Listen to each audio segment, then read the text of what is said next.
Assalamualaikum warahmatullahi wabarakatuh. Perkenalkan, nama saya Gabriel Pemimpin. Di sini saya akan mendongeng cerita rakyat pesut Mahakam. Alkisah di sebuah desa hiduplah sepasang suami istri dengan kedua orang anaknya, seorang anak laki-laki dan anak perempuan. Papung adalah nama suami itu. Ia hidup dan mencari nafkah dengan bertani dan menangkap ikan. Mereka hidup dengan tenang dan bahagia, namun suatu hari istri Papung jatuh sakit hingga akhirnya ia harus meninggal dunia. Tinggallah Papung bersama kedua orang anaknya. Pekerjaannya pun menjadi kian berat lantaran di samping bekerja di ladang mencari ikan, ia juga harus mengurus kedua orang anaknya. Semakin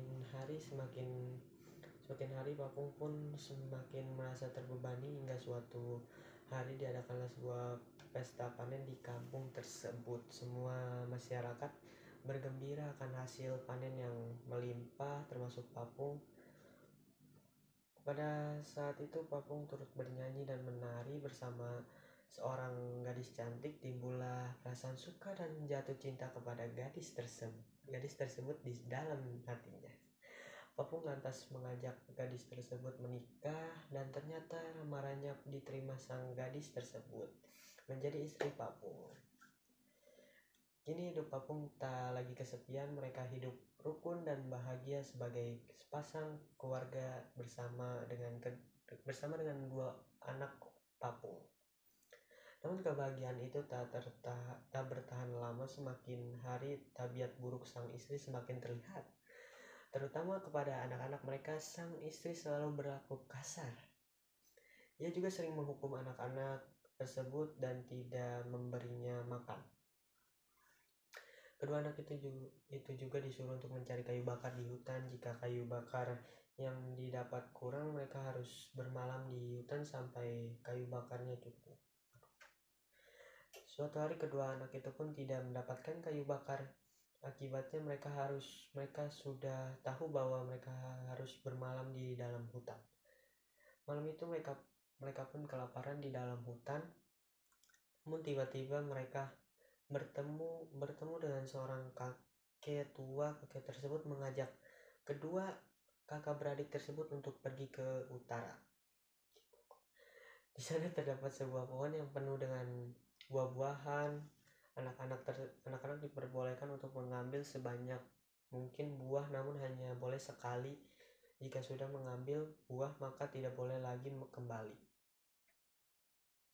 Sayangnya kedua anak tersebut terlupa diri dan kembali lagi mengambil buah tersebut. Keesokan harinya keduanya pun pulang ke rumah, namun sungguh tak disangka sampai di kampung mereka tidak dapat menemukan kedua orang tua mereka. Setelah bertanya kepada para tetangga, ternyata kedua orang tuanya telah pindah.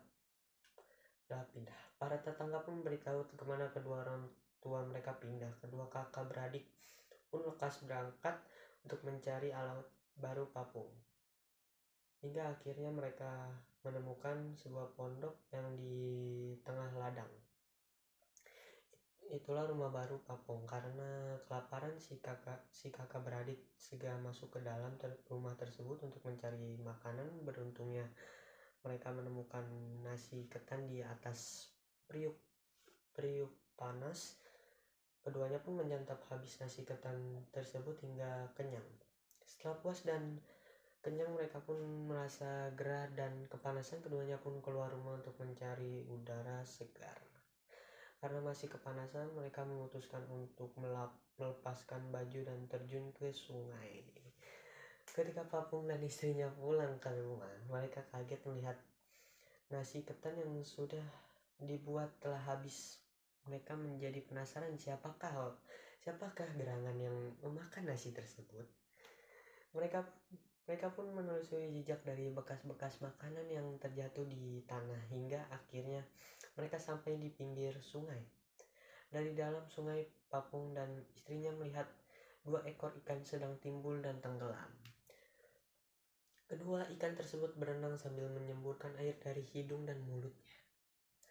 Melihat gelagat si ikan, tiba-tiba Papung menyadari bahwa kedua ikan pesut itu tak lain adalah anak anak mereka. Keduanya pun menjadi sangat sedih mendapati anaknya telah berubah menjadi ikan pesut, khususnya sang istri. Ia pun akhirnya menyesal dengan segala perbuatannya kepada kedua anak tirinya itu. Itulah cerita mengenai asal-usul pesut Mahakam. Terima kasih. Dan ini ada nilai-nilai yang terkandung di cerita legenda pesut Mahakam. Moral, keduanya pun menjadi sangat sedih mendapati anaknya telah berubah menjadi ikan pesut, khususnya sang istri. Ia pun akhirnya menyesal dengan segala perbuatannya kepada kedua anak tirinya itu. Pesan sosial, Papung dan istrinya melihat dua ekor ikan sedang timbul tenggelam. Kedua ikan tersebut berenang sambil menyeburkan air dari hidung dan mulutnya. Melihat gelagat si ikan, tiba-tiba Papung dan istrinya menyadari bahwa kedua ikan pesut itu tak lain adalah anak mereka. Nilai edukasi atau pendidikan. Di sana terdapat sebuah pohon yang penuh dengan buah-buahan. Anak-anak diperbolehkan untuk mengambil sebanyak mungkin buah, namun hanya boleh sekali. Jika sudah mengambil buah maka tidak boleh lagi kembali. Sayangnya kedua anak tersebut lupa diri dan kembali lagi mengambil buah tersebut. Sekian dari saya. Wassalamualaikum warahmatullahi wabarakatuh.